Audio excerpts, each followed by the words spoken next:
Welcome to Auto Resolve. In this video, I will show you how to fix GeForce Instant Replay when it's keep turning off. Fix 1.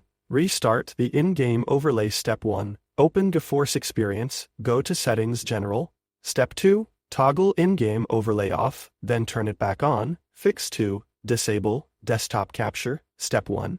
Press Alt-Z to open the NVIDIA overlay. Step 2.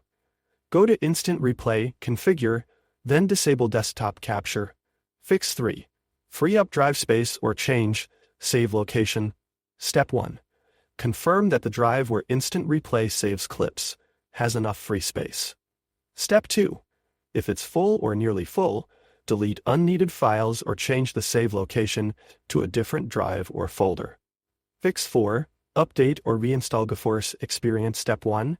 Check for and install any updates available for GeForce Experience.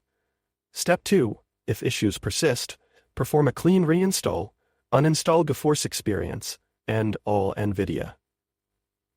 Fix 5. Change language setting, uncommon but effective. Step 1.